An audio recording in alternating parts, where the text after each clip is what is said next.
Hello boys and girls, nice to see you again. Well, today I'm going to read a story about some mountains in South America. And here's the little girl who lives there. Her name's Mia. And the story's called Mia's Story, a sketchbook of hopes and dreams by Michael Foreman. And Michael wrote the story and drew the pictures. Let's look inside.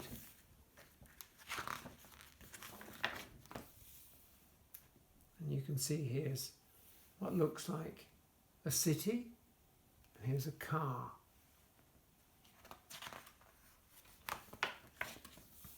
And there's a bus. And here are the mountains. Mia's story.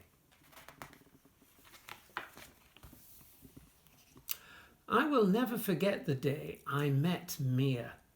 My bus had broken down and I found myself in her village. We made friends at once, and I wanted to tell you about her. This is Mia's story.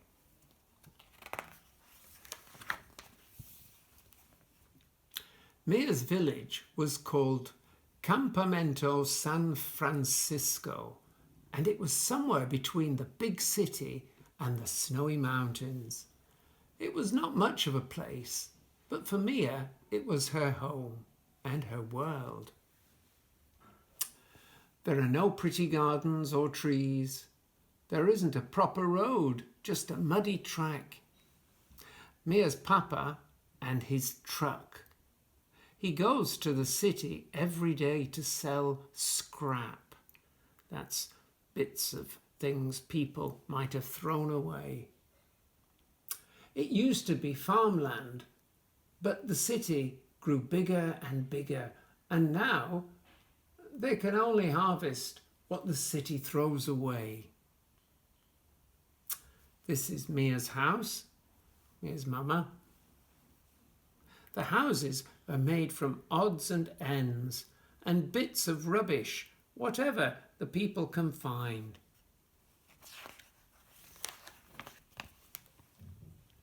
Mia's school. The children love playing football. There are ovens where the villagers bake their bread.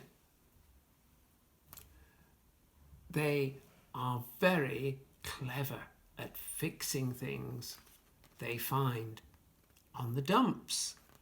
Look, it looks like they're carrying something to fix there. Sometimes Papa comes home happy with money in his pockets, and sometimes he comes home sad with none. Mia runs to meet her papa every evening. Here she comes. There's Daddy's truck. Mia's father dreamed of one day being able to build a house of bricks. One evening in early autumn, Mia's father came home with a strange grin on his face. He unzipped his jacket and there was a beautiful puppy. Papa had found him all alone in the city. Mia kissed her new puppy on the nose. She decided to call him Poco because he was so small.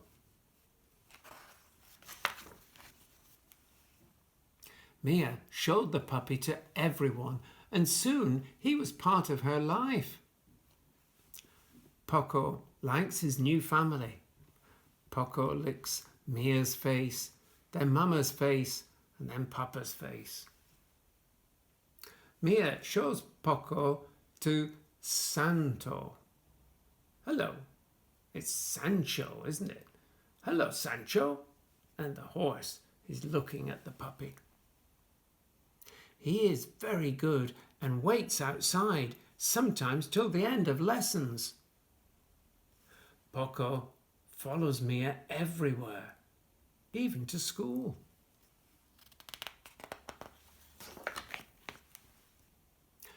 But it was a hard winter, and one day Poco disappeared. Mia searched the village. Then she climbed onto Sancho and set off to look through the dumps. A pack of dogs went that way. He could have been with them, the people said. Have you seen my little dog? He is small and brown and patchy. Come on, Sancho, we'll find him. Poco, Poco, she's calling.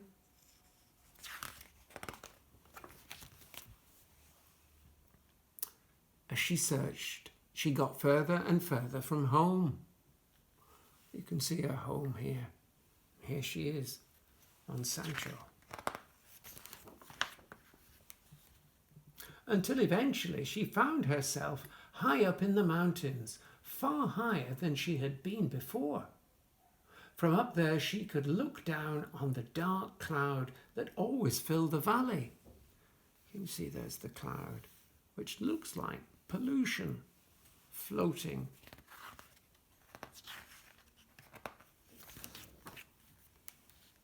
The air above the cloud was so clean it took Mia's breath away. She was dazzled by the whiteness all around. She jumped down from Sancho and grabbed the snow, tasting it and rolling over and over in the whole white world of it.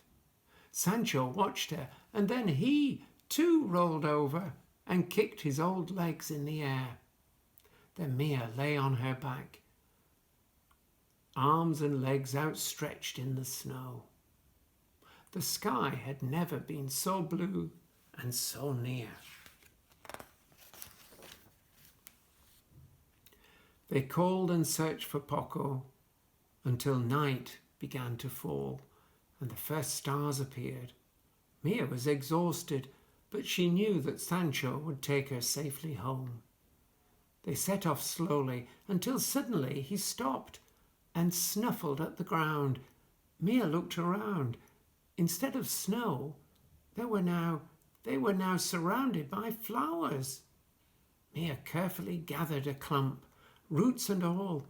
She knew that whatever happened, they would remind her of how she'd looked for Poco and found this place in the stars. The next day, Mia planted the flowers. She pots some in tin cans. She tends them and waters them every day. The flowers grow tall and strong, and they spread in the summer. In the autumn, the wind blows seeds all over the village. The flowers spread quickly. By the following spring, they had spread all over the village, and the dumps were covered with flowers as white as the mountain snow. Although she enjoyed looking after the flowers, Mia never forgot Poco and called for him every day.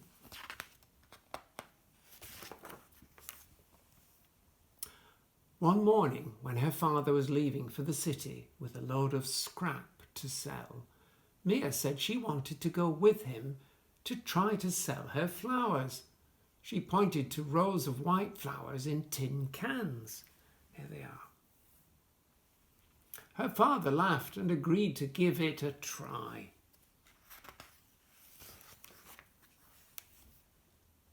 Mia put her flowers on the steps of the cathedral, and Papa laid out his scrap nearby. The main square is busy with traders, rain or shine. There are always lots of musicians. Not sold much today. What a beautiful baby. Soon, Mia had so many customers, Papa had to give up his scrap business to help sell flowers. People asked, "Where do these flowers come from?" And Mia said, "They come from the stars." From that day on, Mia and Papa sold flowers and shared his dream of building a house of bricks. And whenever a pack of dogs came running by, Mia thought of Poco. Here you can see some of the dogs in front of the cathedral. Until one day, One of the dogs stopped running and came to smell the flowers. He licked Mia's face and lay down among them. Well, was that her dog? And here's some information about when Michael, the author, was travelling from Santiago in Chile into the mountains. And here are the beautiful white flowers. And there's the back cover, and there's the back and front cover. And here's the front. Mia's story, a super story about the Andes in South America. I hope you liked it. I'll see you again soon. Goodbye.